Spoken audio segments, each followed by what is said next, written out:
Coralie. Justement, maintenant, on va passer au deuxième intervenant. Et donc, j'ai le plaisir de vous présenter Pierre-Éric Boulan, qui est directeur expérience utilisateur chez Niji. Alors, Niji, c'est une agence qui est basée à Paris, Rennes, Nantes, Bordeaux, Lyon, Lille et Singapour. En principe, vous accompagnez les entreprises dans leur transformation digitale, Pierre-Éric, mais je crois qu'aujourd'hui, vous allez nous parler vraiment des émotions. C'est le sujet du jour qui nous intéresse, et surtout les émotions au cœur des marques. Donc, je vous laisse la parole. Merci.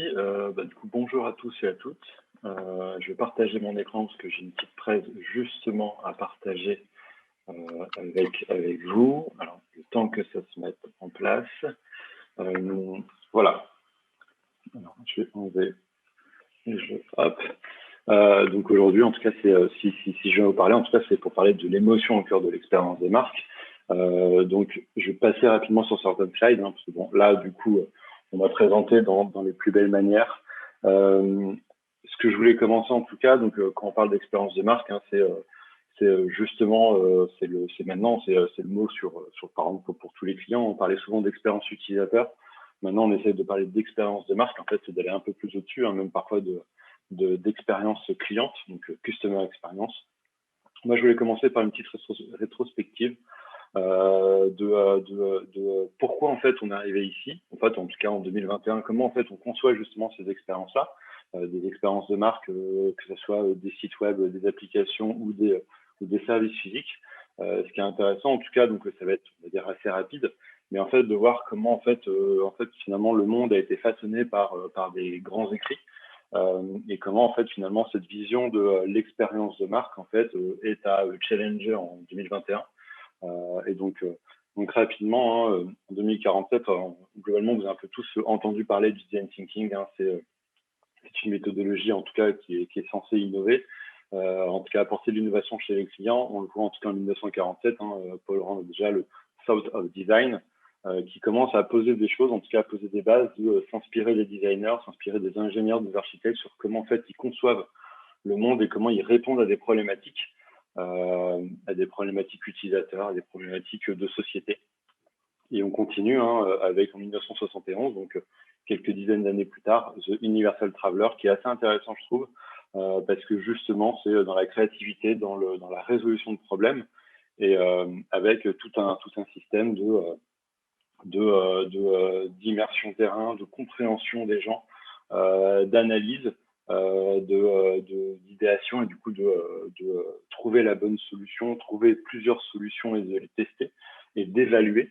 Et c'est justement dans ce cas-là où en fait l'émotion en fait existe, dans l'analyse émotionnelle des gens et dans l'évaluation des nouveaux services, des nouveaux dispositifs. Et en fait, quand on continue, il y a le fameux bouquin Design Thinking par Pete Rowe, qui est, on va dire, un grand classique justement du design. Mais ce qui est intéressant, c'est que du coup, en 97, on voit que, en tout cas, le web devient worldwide et qui va changer aussi la manière de voir, en tout cas, tous les services que l'on va créer pour les marques. Donc, on a 20 millions d'internautes dans le monde, on a 3000 sites, un monde qui finalement s'ouvre aux utilisateurs, qui le rend accessible, compréhensible, utilisable, et c'est aussi la naissance de Yahoo. On a Apple qui sort son Human Interface Guideline, qui va beaucoup changer aussi la manière de concevoir, de concevoir les expériences. Du coup, on parle vraiment maintenant de user experience, avec comment en fait on crée des choses qui correspondent finalement à des besoins, mais l'expérience utilisateur, c'est plus que ça, c'est pas juste d'utiliser, c'est forcément tout l'inconscient qu'il y a derrière, c'est l'excitation avant un produit, c'est l'utilisation, c'est ce qu'on se projette. De ce qu'on se projette comme idée qu'on a d'un produit ou d'une expérience.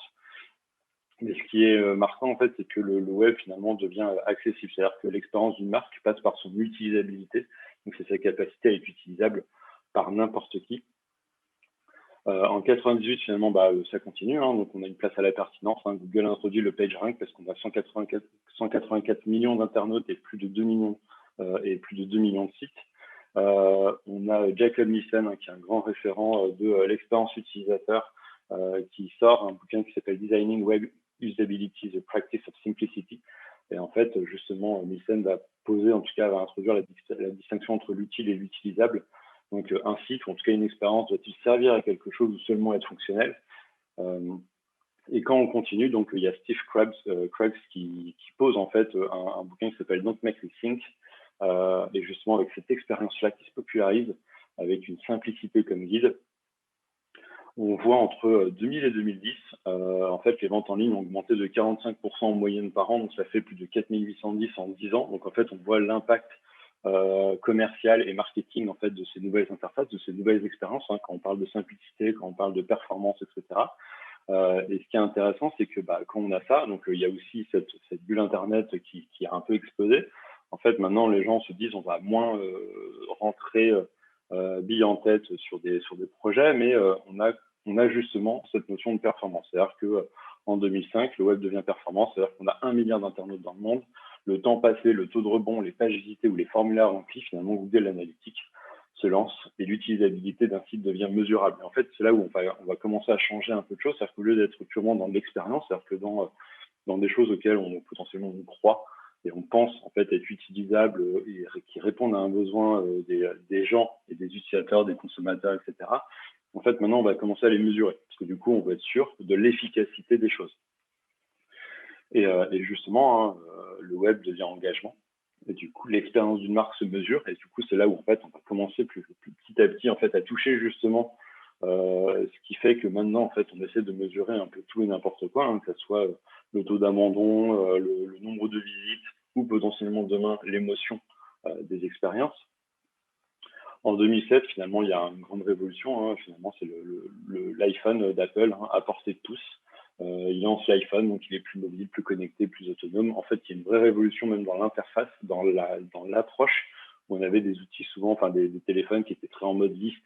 Là, en fait, on est beaucoup plus en mode interface, très simple d'utilisation, très accessible. En parallèle, en 2009, on a Simon Sinek qui fait son TED Talk sur le why, le how et le what, donc le golden circle, les cercles d'or, justement sur les marques. En fait, les marques doivent savoir c'est quoi leur why, en fait le pourquoi elles existent.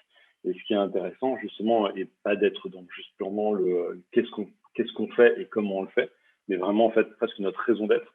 Et ce qui est intéressant, en tout cas, moi j'ai beaucoup travaillé avec des planeurs stratégiques, et on travaille chez Niji avec des planeurs stratégiques, justement sur cette notion d'identité, de promesse, de positionnement de marque pour justement en fait toucher autrement, toucher d'autres clients, toucher d'une autre manière. Mais ce qui est intéressant, c'est qu'en 2010, en fait, on a, on connaît tous, hein, l'ubérisation des usages. Uber, Airbnb, Doctolib, Tinder, finalement, ils ont tous redéfini presque une expérience que l'on fait d'une marque, avoir accès à une offre à tout moment et en tout lieu. Et ce qui a eu pour conséquence, hein, juste après, hein, c'est que finalement, on parle maintenant de performance. C'est l'expérience d'une marque qui devient seamless parce que c'est sa capacité en fait à être accessible, c'est sa capacité en fait à performer, cette capacité finalement presque à challenger son marché. Et ce qui va donner en tout cas quelque chose qui est, on va dire, un petit peu négatif, c'est que plus ça va et plus les interfaces se ressemblent. En tout cas, les expériences se ressemblent parce que basées hein, potentiellement sur les mêmes biais cognitifs des gens. Donc les biais cognitifs, hein, c'est toute la manière de fonctionner finalement des êtres humains, hein, donc que ce soit qui nous, en tout cas, quand on parle d'expérience, en fait, on essaye en tout cas de faire attention parce que c'est un fonctionnement. Hein. Ça a été dit avant justement sur la manière de fonctionner du cerveau. Hein, il y a du nudge marketing, il y a pas mal de choses là-dessus. Mais en fait, ce qu'on voit, c'est que les interfaces se ressemblent. Donc là, j'ai pris l'exemple hein, de livreurs hein, de nourriture, hein, que ce soit du Uber Eats, du Deliveroo ou autre. En fait, on voit que c'est les mêmes aspects, c'est les mêmes choses, c'est les mêmes leviers presque aussi un petit peu émotionnels, hein, graphiques, pour attirer l'œil, pour créer de la dépendance. Mais ce qu'on voit en fait surtout, c'est que même interface, on peut faire la même chose hein, pour les sites luxe, hein, on va dire de cosmétiques luxe. Donc que ce soit du L'Oréal, du Sephora, du Olay, du Schwarzkopf, hein, finalement on a un peu les mêmes choses. Excusez-moi, en fait j'enlève le logo. Est-ce qu'on est capable de trouver la différence entre chaque marque, hein, chaque interface, chaque expérience et pareil finalement avec les services finalement de déplacement, hein, que ce soit du Uber Eats, du Uber, du Drive-It, du Captain, etc. En fait, finalement, ils ont tous à peu près la même interface. Ce qui fait que en termes d'expérience utilisateur, en tout cas en termes d'apprentissage d'expérience, elle est assez simple. Finalement, je peux passer de l'une à l'autre assez facilement. Mais ce qui crée finalement un vrai frein, c'est-à-dire que quand on parle d'une expérience, c'est-à-dire que c'est pas juste en fait une utilisation d'un produit, de la manipulation d'un produit, mais c'est bien en fait ce que ça m'évoque en termes de marque. En fait, c'est justement, si j'achète du Nike ou du Adidas, c'est pas forcément la même image que je me projette. Si j'achète un MacBook Pro ou un PC, potentiellement d'une marque HP, etc., c'est pas forcément la même histoire que je me raconte. Si j'achète un iPhone et un Android, c'est pas la même histoire que je me raconte. Et en fait, c'est cette histoire que je me raconte, finalement, c'est aussi la base de toutes les marques. Et ce qu'on voit en tout cas, alors c'est pas forcément un souci, c'est juste que finalement, aujourd'hui, les expériences se ressemblent. C'est-à-dire qu'on va dans une boutique, on va dans une autre, finalement, on a à peu près la même expérience, qu'elle soit la plus efficace possible, ça, on ne le remet pas en cause. Mais en fait, c'est un vrai constat qu'on s'est posé, finalement, c'est que les marques disparaissent derrière des experts de l'expérience qui ne se soucient que d'utilisateurs. C'est-à-dire que l'utilisateur, si on essaie de schématiser, c'est des gens finalement qui n'ont pas d'émotion. Les utilisateurs, qui sont là pour utiliser une interface. Sauf que nous, on préfère, et c'est quand même une grande tendance qui se passe finalement maintenant, que ce soit dans le design, que ce soit dans le marketing, chez les marques, etc. C'est bien se soucier des gens. Les gens ont des émotions et c'est ce qui fait la différence. Du coup, nous, c'est pour ça qu'au lieu de parler que d'utilisateurs, on essaie de parler de gens, de personnes, parce que justement, il y a cet aspect émotionnel, parce qu'en fait, on n'est pas juste des gens qui ont des tâches à faire, mais en fait, on a des aspirations, on a des expériences, on a des contextes sociaux qui sont des contextes sociaux qui sont différents. Et c'est pour ça qu'en tout cas, en 2019, Niji en tout cas a posé un framework qu'on appelle le design feeling. Il s'appelle, lui, il visait le lien émotionnel total et complet entre une marque et ses clients. Donc, il y a 4 aspects, feel, shape, craft et drive. Donc, inspiré, on va dire, c'est comme si on parlait de design thinking, mais rebooster de l'émotion, c'est-à-dire que, parce qu'on l'a un peu perdu, ça ne veut pas dire que le design thinking, on n'avait pas, mais c'est-à-dire que pour nous, on l'a oublié, il fallait le revendiquer comme étant central dans l'expérience, parce qu'en fait, on parle à des gens, on parle à des humains qui ont des émotions, et que, en fait, cette mesure de l'émotion, en fait, elle est souvent très oubliée, parce qu'en fait, on mesure souvent des KPI de est-ce que les gens l'utilisent, est-ce que les gens, à quel moment ils sortent, par où ils rentrent et par où ils sortent, etc., de mon style, de mon expérience. Et finalement, en fait, on se pose jamais mais en fait, est-ce qu'ils ont passé une bonne expérience? Est-ce qu'en fait, on a marqué les esprits? Est-ce qu'en fait, il y a quelque chose de pertinent? Est-ce qu'il y a quelque chose de propriétaire là-dedans? Est-ce que c'est ce qu'on essaie, en tout cas, de toucher? Et pourtant, en fait, c'est pas nouveau, Donc, Gerald Zatman, en fait, un professeur de la Harvard Business School, en fait, a posé le constat que 95% des décisions prises par les gens sont émotionnelles. C'est-à-dire que il y a 5% de rationnel, même si vous demandez à des gens ce qu'ils ont pensé d'une expérience, en fait, ils essaient de rationaliser ce qu'ils ont vu. Il y a aussi énormément de biais là-dedans, quand on fait des tests utilisateurs, quand on fait de l'immersion, souvent il y a ça se passe très bien, l'expérience est très bien, sauf qu'on a vu en tant que designer qu'il y a eu des soucis. Mais en fait, on n'a pas vraiment l'inconscient. Et en fait, il y a plein de méthodes pour essayer de toucher cet inconscient. Nous, on a trouvé quelques-unes qu'on a testées, qu'on expérimente. En tout cas, je vais vous les montrer en cas concret. Mais ce qui était intéressant, c'est que si 95% des décisions sont presque émotionnelles, en fait, il faut essayer de les capter parce que c'est-à-dire que toutes les décisions sont moins dans du j'arrive à cliquer parce que je comprends l'interface et parce que j'ai besoin de souscrire, mais en fait, souscrire à une assurance, acheter un prêt immobilier, etc. On passe par beaucoup d'émotions. Et en fait, parfois, beaucoup de stress va nous faire quitter. Sauf que, en termes du KPI sur le site, on va surtout voir des gens qui quittent à un moment. Donc, on va essayer de trouver des explications de oui, mais peut-être parce qu'ils ne comprenaient pas le formulaire, peut-être que ça manque de réassurance. En fait, c'est des mots qu'on essaie de rationaliser, mais en fait, est-ce que du coup, on voit s'il y a un pic de stress potentiellement, on peut essayer d'expliquer, on peut essayer de toucher du doigt, en tout cas, comment les gens réagissent finalement face à une expérience. Et on n'est pas les seuls à le dire. Il y a le X-Index qui est sorti sur l'expérience de 2020. Donc 2020, c'est aussi l'année du Covid. Et en fait, il y a eu un bilan auprès de je ne sais plus combien de milliers de consommateurs. Donc il y a 4 points qui est ressorti. C'est mettre l'efficacité au cœur. Et comme on dit, en fait, maintenant, proposer une interface, en tout cas une expérience, un écosystème en fait efficace, c'est presque la base. C'est-à-dire que c'est pas avec ça qu'on va changer les choses. C'est un prérequis. C'est-à-dire que si votre interface n'est pas efficace, simple, peut-être si votre expérience n'est pas simple et efficace, déjà c'est problématique. C'est comme si c'était la base de votre pyramide d'expérience.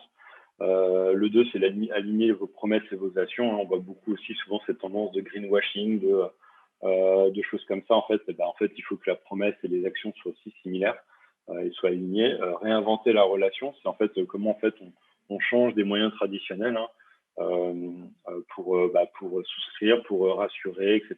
Donc on a plein maintenant de canaux différents. Et le quatrième, ce qui était intéressant, c'est se différencier par l'émotion.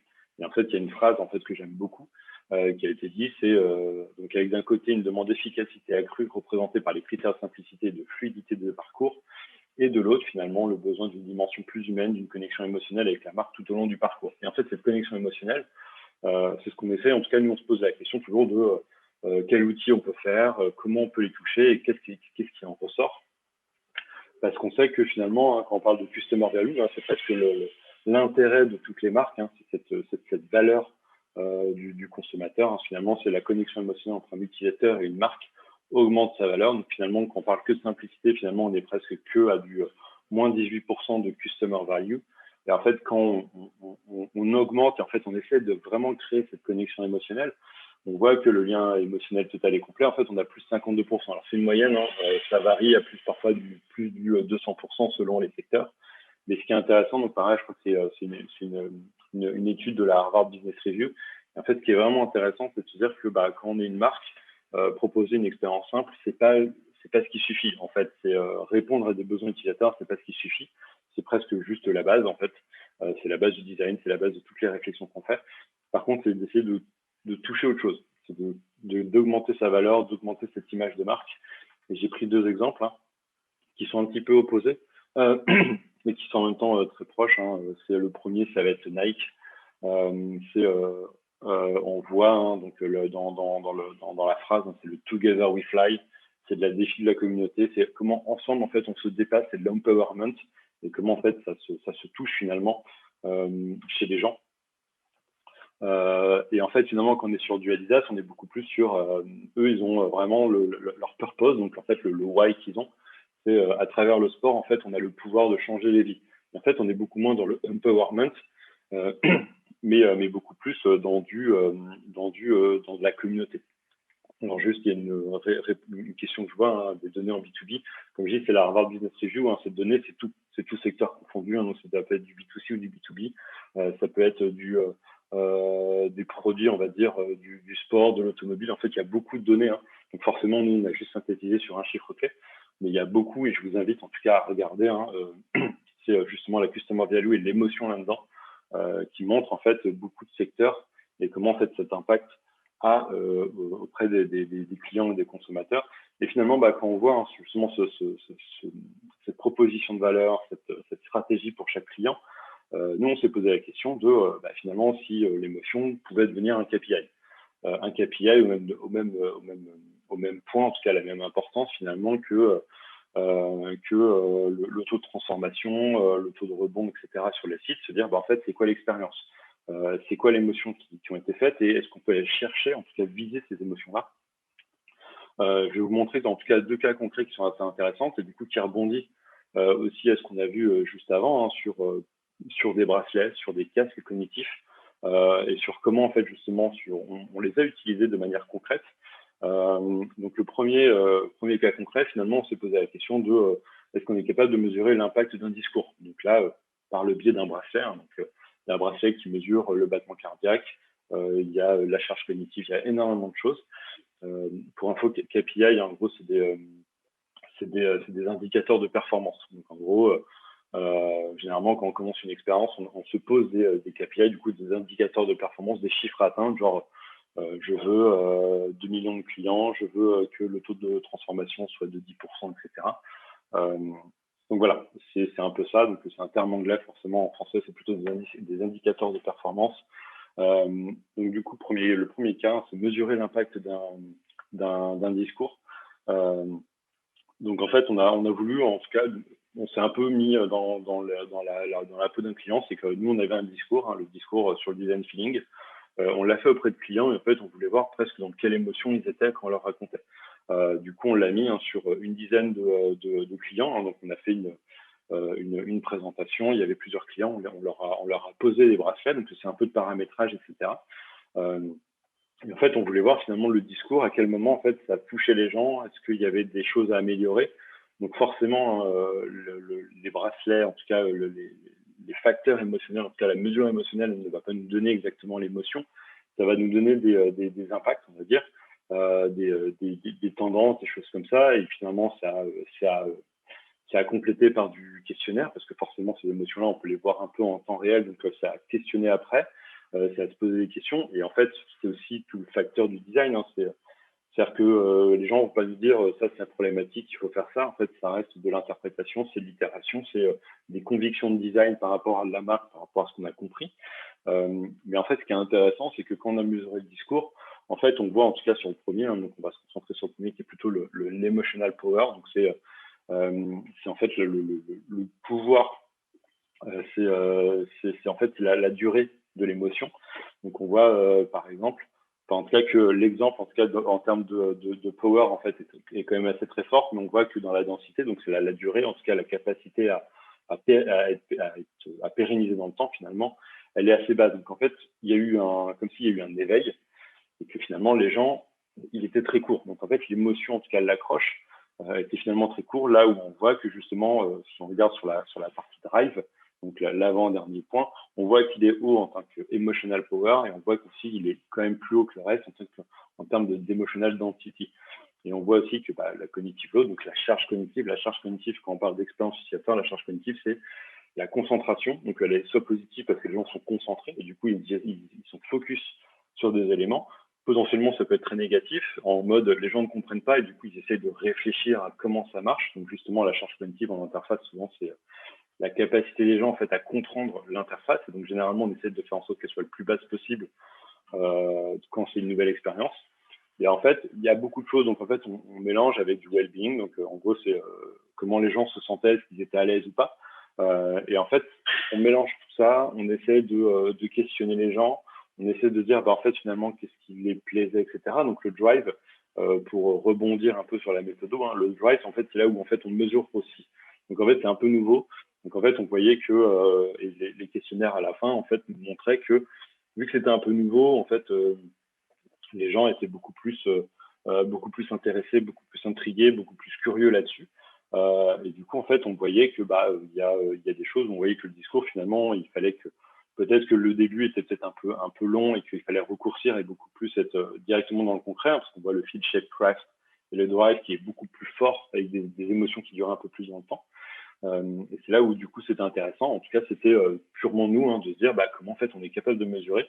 Pour info, ce bracelet, on l'utilise dans d'autres clients, hein. Là, on est en plein immersion émotionnelle chez un client et justement on suit des clients justement avec le bracelet émotionnel pour justement voir c'est quoi leur émotion durant une expérience du client.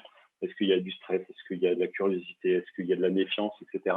Et donc, c'est complété par un questionnaire quali, on va dire, en amont et en aval. Mais du coup, c'est très intéressant parce qu'en fait, ça nous a donné énormément d'infos, hein.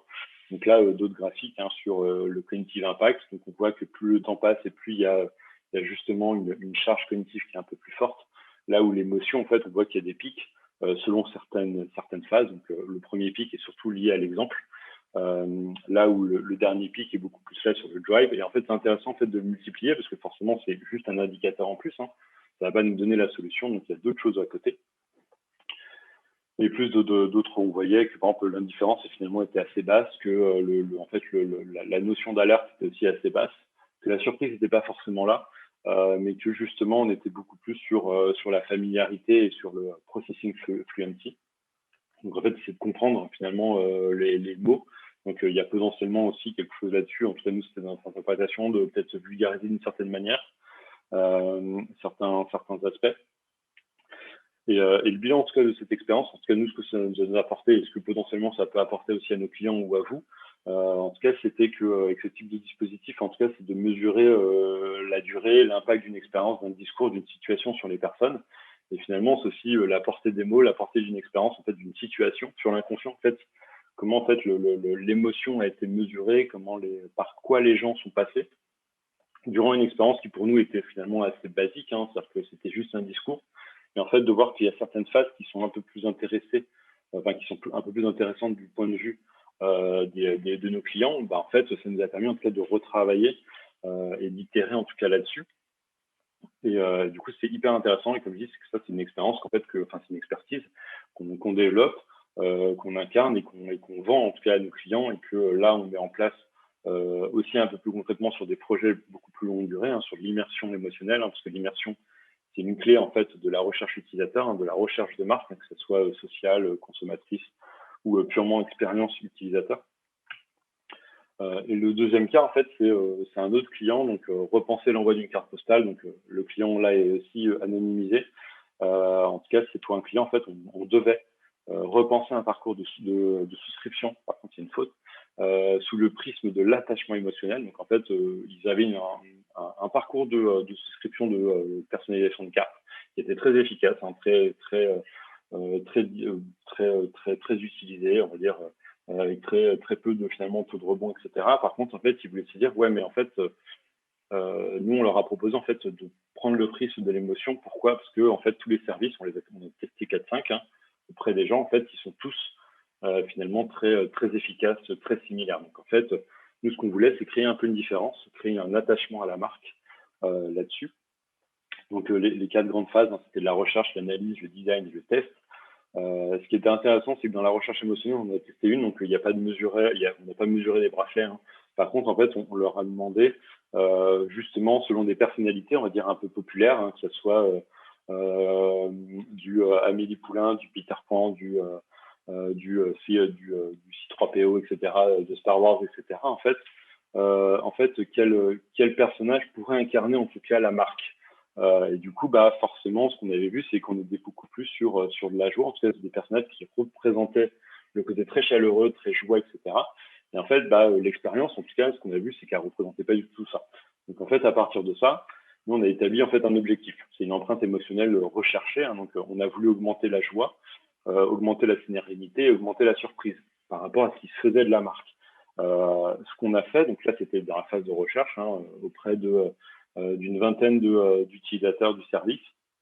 Et justement, en fait, ce côté-là, ce qu'on a transformé, c'est OK, en fait, on a réfléchi, on a conçu des choses, on a conçu un petit prototype animé avec pas mal d'animations, donc avec des parties pris design, des parties pris d'expérience, et on l'a testé. On l'a testé autour de 2 manières. Hein. Donc, il y en a un, c'est un casque, donc un casque IGG émotive.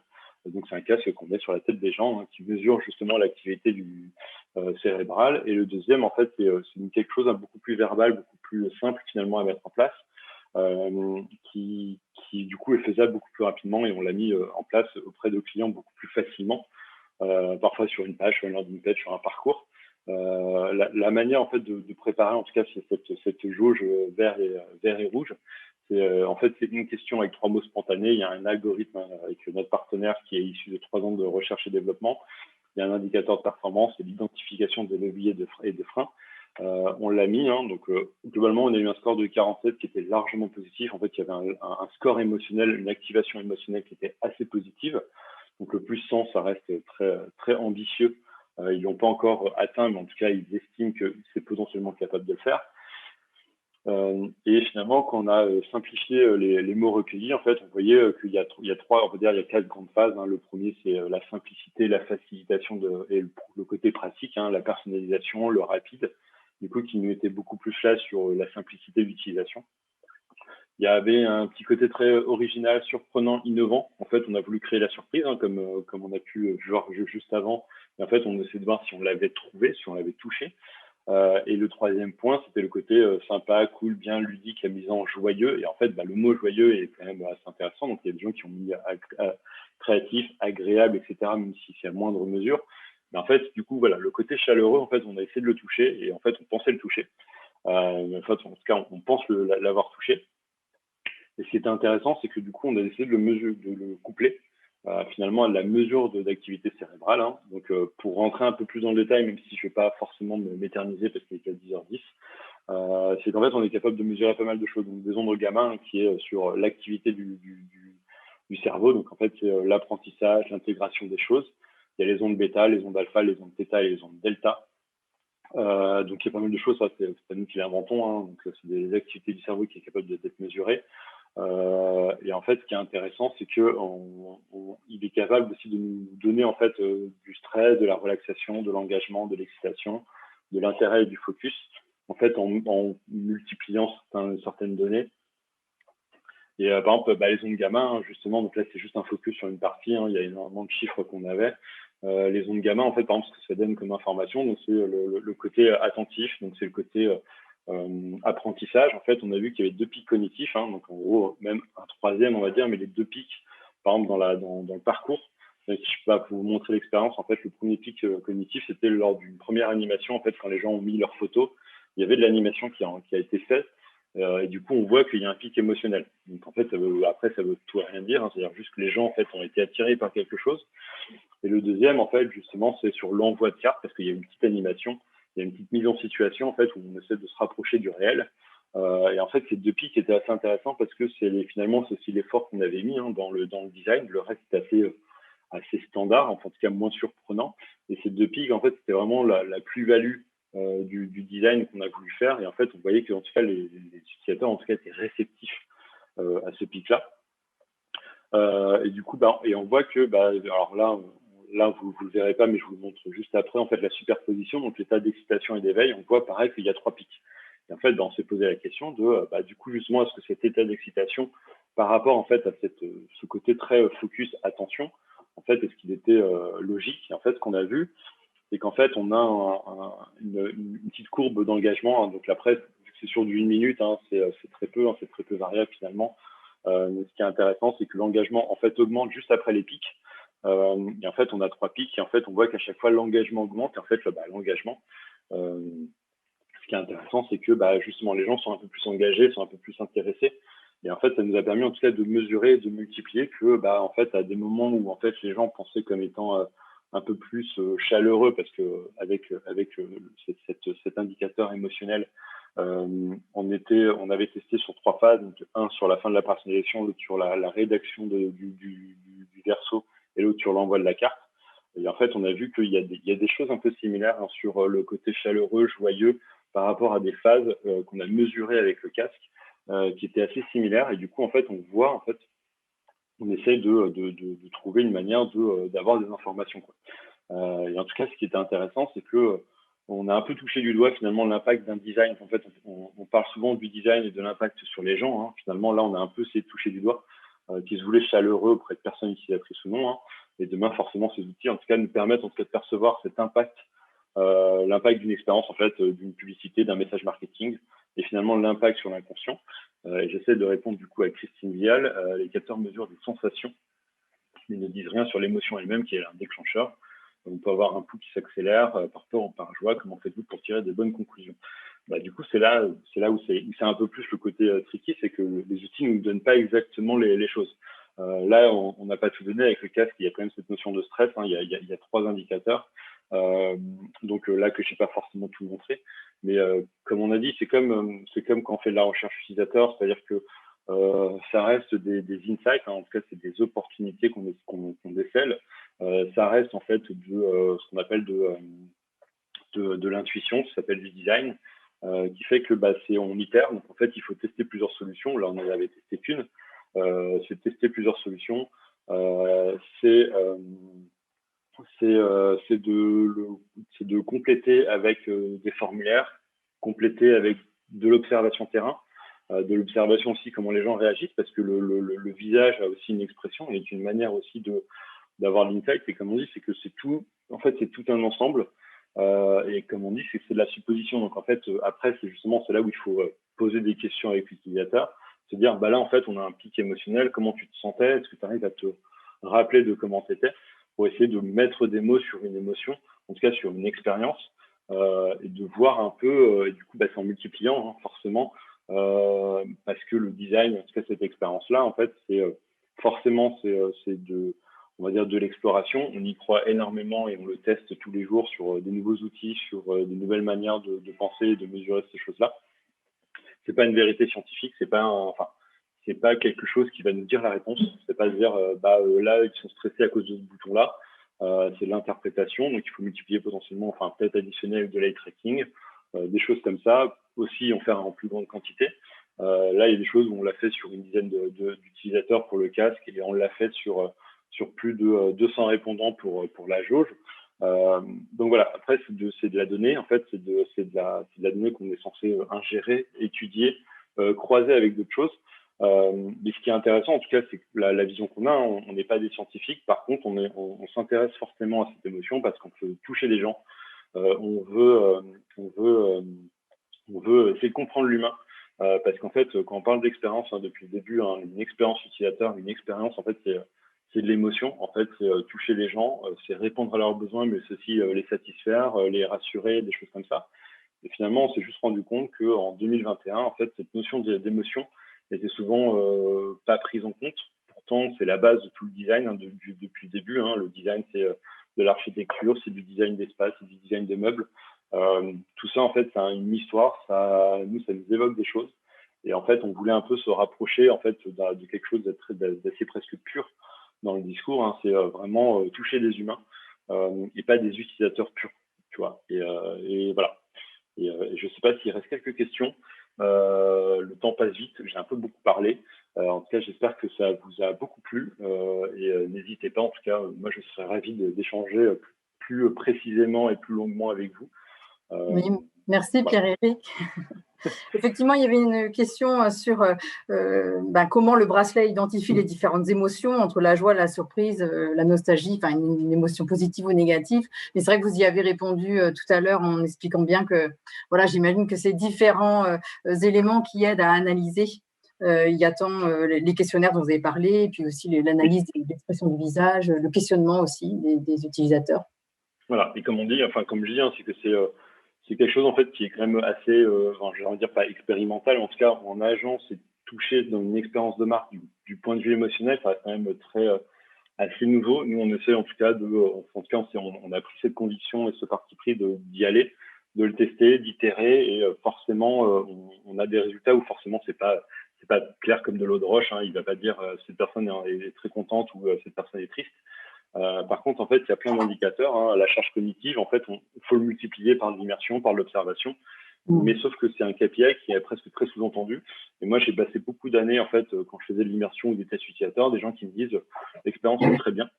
Et en fait, on voyait que, par exemple, en observant l'expérience, en fait, ils ont buté sur certaines choses ou des choses, justement, qu'il y a des gens qui nous ont dit j'ai l'impression d'être un peu plus expert, sauf qu'il n'y a aucun moyen de le mesurer. Parce que nous, on n'avait aucun moyen.